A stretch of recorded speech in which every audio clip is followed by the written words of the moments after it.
and you aim it back there and you go like that. That little ring of energy, the same amount that you would have blown out and lost into oblivion out here, same amount in a tight little package goes right over there and blows out a candle or moves that target elephant ear like that. Now, in this test here, I've used slow speed, and some of it I've done some time lapse or some slow-mo camera stuff. But watch, as you see there, there's a smoke ring on the right, but behind it, from the inside, is a long cylinder of smoke. These craft that we're talking about, this technology, and a number of other technologies that they use, including plasma beams, all rely on what you're going to see here. This is a wrinkle. A smoke ring is not a series of spinning, things around this point here. It is a wrinkle like you would put in a carpet by doing that and making a wave go through the carpet, except it's in 3 dimensions and wrapped around. So as a result, when a smoke ring moves through the clear air, it absorbs clear air on the periphery of it in a layer that goes into the inside and then does a reversal like yin and yang and comes out pushing smoke ahead of it. And so a shell of smoke, a pipe, comes out the back.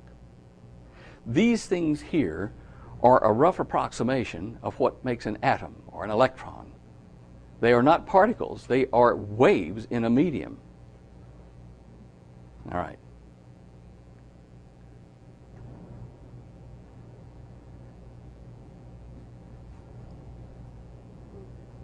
I have made them bounce off each other like particles, shooting them rapidly so that they hit and bounce off of tables and still keep their shape. These are why scientists think that light acts like a particle and like a wave, and so physicists say, well, let's call it a wavicle. It's because it has periodic motion, yet it defines a very tight field like a particle would. This is a device that I use to do the rest of what you're going to see here.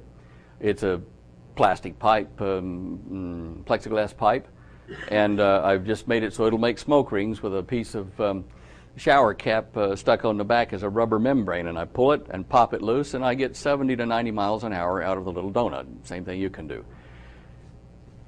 You're going to see here in a bright section where I have a smoke cloud, an oil vapor cloud, and I shoot a clear air toroid through it, and you will see a perfect black, subtle, perfect circle go through it. This is why when UFOs go through clouds or various other things, you see nothing. They open it up like the mitral valve in the heart. They go like that, and they just cut a hole and close it right behind them. They don't make any swish, any wake, nothing. No sound wave, no sound barrier. That's because of what you're seeing here.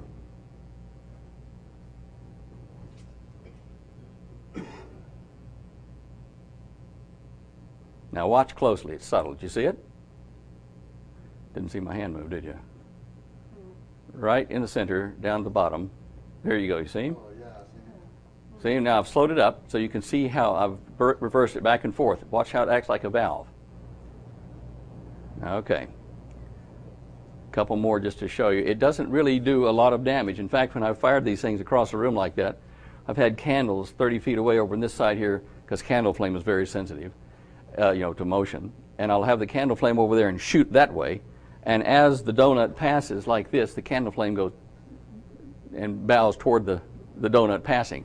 The shock wave is there, but the energy stays in the center. It's a very, very efficient thing. Now here's that mitral valve thing I was talking about. Clear one going through like that. See how it cuts a perfect hole? If you have a ship like that, it does that with gravity, it does it with clouds, it does it with water.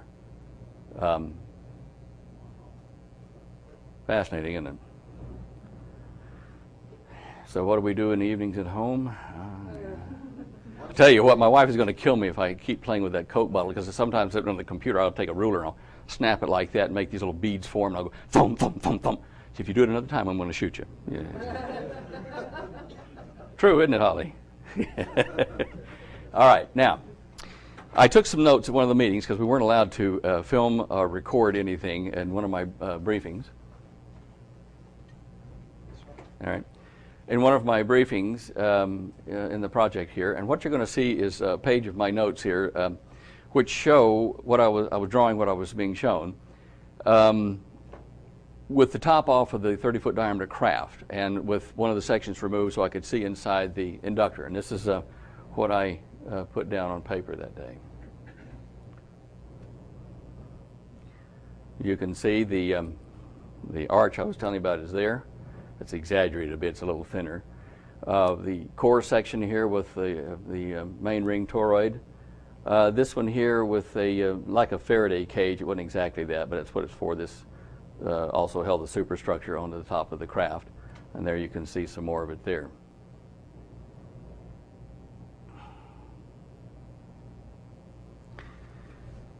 I had correspondence and talked with a man named Townsend Brown, and also got a hold of his lab film from the Bonson Corporation in 1958. I have one of the only 2 copies in existence.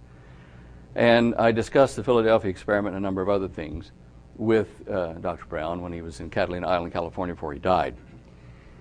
Townsend filmed here was at the Bonson Corporation in Salem, and at that time, he was trying to generate anti-gravity using the biofuel-Brown effect. He had failed to understand that you have to recirculate your wake like a smoke ring. So he was trying to do brute force, as many of them are still trying to do.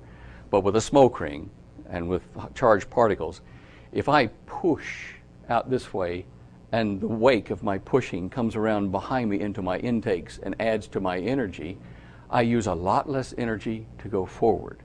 In fact, it's like going, I reckon it's like going into a saloon bar in the Wild West. Break your boots and your guns, and you come up to the saloon door, it's packed. Hello, bar, I'm here! And you shove the door up, you're going to get a little resistance. But if you come up to the thing and you open the doors back, excuse me, fellas, could I just move in here? No resistance in essence, and you get in. So what you do is you make a place for yourself in the air or in a gravitational field. Before you get there, you scoop out a hole, you put yourself in it, and it closes behind you, and there's no pushing wake, there's no sound barrier, there's no light barrier, in fact. We can go many times the speed of light using this concept in space.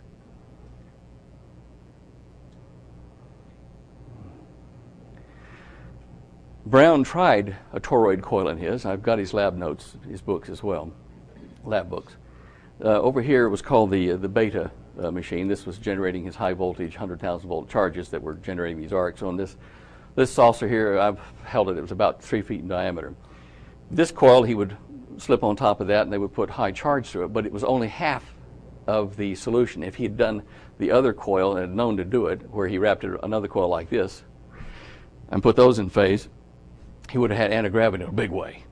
He was that close, that close. I have a great deal of respect for the work that Dr. Brown did. And as I say, I'm privileged to have access to all of that stuff. This is some of his note work on the board for the design of the craft, some of his vacuum testing on the lower left, and some of the high voltage testing before they put the coils on the top. And that is a real deal. That's not an animation, and that was just finished last week in California by one of our associates. We are making working models of these things to show you. So it is real. You can do it. Chris Craw did that. How far do you think the government has progressed with this? The government, per se, has little say in it. This was a supranational operation. My control agent in Australia was Sir John Williams, a Welshman, Captain Sir John Williams. He's now deceased. And he was under the advice or counsel of Dr. Edward Teller. In Russia, Teller's counterpart was Dr. Andrei Sakharov. I forget who the guy in West Germany was, or in England, Norway, Canada, but there were a few guys around. Anyway, these sat above elected governments, because elected governments come and go and they leak like a sieve. So, well, they do. And these gentlemen that I worked for were the invisible government you speak of, the Illuminati. And we parted ways after I'd only been in the program for a short while, but and they also tried to put me at the bottom of a mine shaft about 5,000 feet deep. Now, I did manage to get away, obviously, but they did manage to keep me out of the United States and telling you any of this for 30 years. They just gave me my citizenship and passport back in 2001. Spent 30 years in Australia waiting for the time to come back. There's a lot more to the story. Obviously, in 1 hour, I can't do that. So I'm hitting the highlights of this, and now I'm going to go very quickly to, and what's my time like? I can't read this watch. How much time have I got left? 5 10 minutes. Oh, 5 or 10 minutes. All right. All right. Let's, we'll skip one section here. And we'll go to free energy. There are a couple of things, the antigravity, the alien card, and free energy that people have been banting around wanting to know how you do it and where it is. And there's all kinds of stuff about 0-point energy and magic this and over unity that, and nobody's come up with a working product for it. Well, they've had working product since the mid-50s. There are two main sources of this quote-unquote free energy. It's cheap, but it's not free. The sun is one of them. The sun hits on what's called the plasmasphere or magnetic field of the Earth, the magnetosphere. Every planet except Venus has one. Dr. Tesla over here in 1935 or so patented a flat plate with an antenna pole underneath it going down to a couple of little things to a battery and a little motor to capture direct energy from the sun and turn it into electricity. Now, his device did work, but it took, several hours to charge up a battery, and it wasn't really efficient to run your home with. So, after that, there was a young fellow following Tesla and his work. Let me just go back on that one here. Oh, don't do that to me.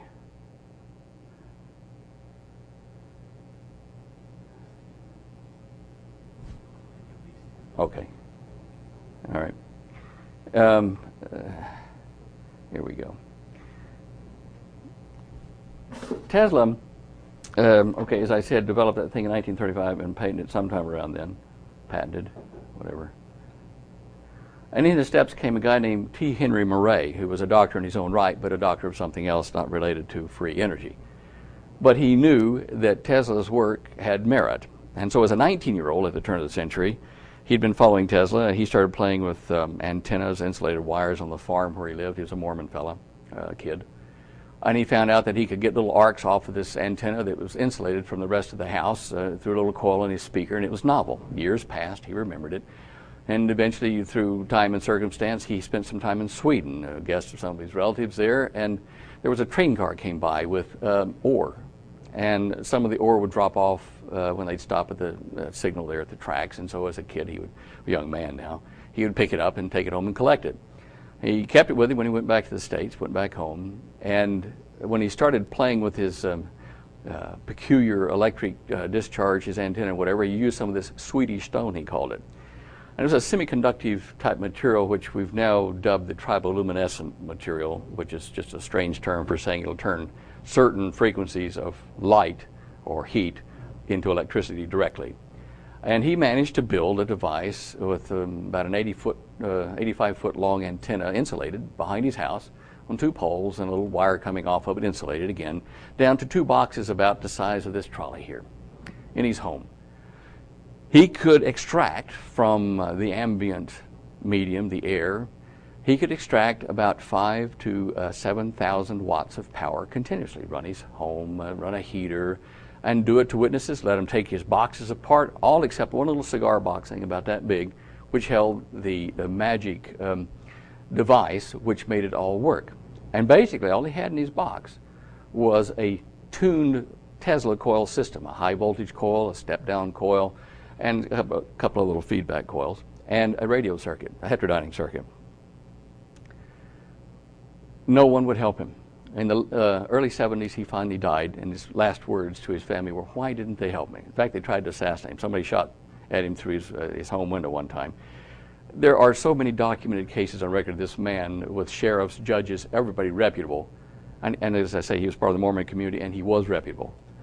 Showing him, proving that this worked. Help me, he says, and we can develop, free energy for the world. And then it died with him. Now, his son, John, I talked to him. John didn't pay much attention to it. He was too young at the time and doesn't remember how Dad did it. Just remembers conversations and something about germanium cells and this and that. That's not the issue. The issue is, where was he getting the energy from? We'll use modern technology and get it. Well, this did happen in the mid-50s, as I said. The sun throws out particles at around